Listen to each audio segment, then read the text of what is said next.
OK, let's talk about Prince Harry. Now, he has confirmed that he won't be attending the memorial service for his grandfather, the Duke of Edinburgh, which will be at the end of this month. Now, no reason has actually been given for his decision, but Harry is currently pursuing a legal challenge against the Home Office after being told he won't be given the same level of protection when he's visiting from the US. This is despite Harry reportedly offering to pay for the security protection himself. So what do you think, Linda? I know you're huge lover of the Queen. I am, and this is the memorial for her beloved husband, Harry's grandfather. I just think it's really sad that he won't be there, and I think, you know, he'll regret this in the future that he wasn't there, and that, because I think he was really close to Prince Philip as well, wasn't he? And obviously to the Queen and that. And I just think a lot's happened since. A lot has happened since then, but I just think, you know, if he's worried for his family, his wife and his children and that, then maybe he should just come, even if it's just for one day, just to go to the memorial service and go back the next day or whatever. I think it would be really lovely if he could make it, just for the family. She's been through so much, hasn't she, at the moment as well, what with what's going on in the family and everything. But has he got any more toys he can throw out of his pram?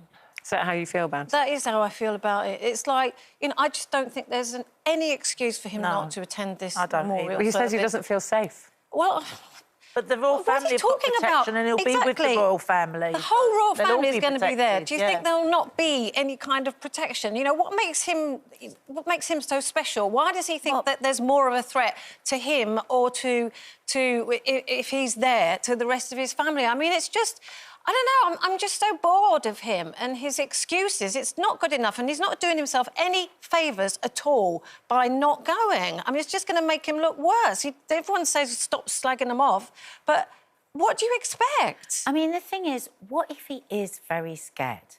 I mean, he's removed himself from official royal duties, and that's his prerogative. Yeah. But they are supposed to have security from cradle to grave. That's the actual saying, because the risk to them is no less. And imagine all the things. First of all, the way he lost his mum in a very traumatic way, and he talked about often how they were chased and how terrifying that was.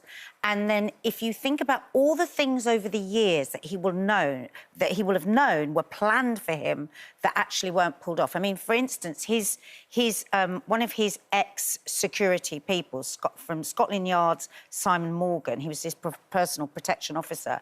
He says, you know, it doesn't change, the threat doesn't change, and it's not just a case of paying for a new security guard. It's a network. It's cyber security. The intelligence that the close protection officers have is very different from, say, what a security team would have. But I believe that they're saying, when we've discussed this before, when he was taking the Home Office to court, that they're saying that that intelligence would obviously be shared. So saying if he was here and the intelligence picked up that there was any kind of threat specifically to Harry, this is how I understood it at the time, he would obviously be informed of that. But this yeah, they wouldn't withhold that. Simon Morgan says the training is so... hello. The training that they have is unlike anything else. So they'll have up to 30 weeks training, these close protection officers.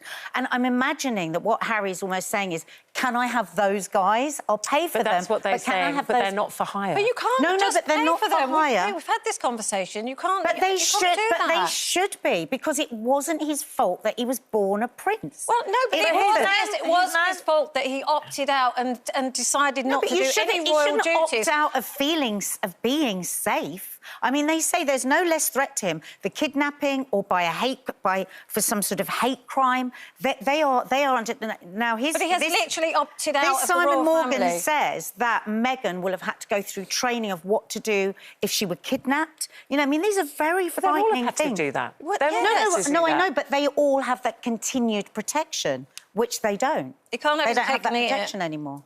But he has his private protection, so they're saying if you bring that you pay for, that then any information that was needed, if there was any specific risk, would be shared with his protection people. I just think he just might genuinely be really scared for himself and his family. He's not asking for it for free. Maybe. I mean, we haven't heard from him, obviously. This is all speculation at the moment.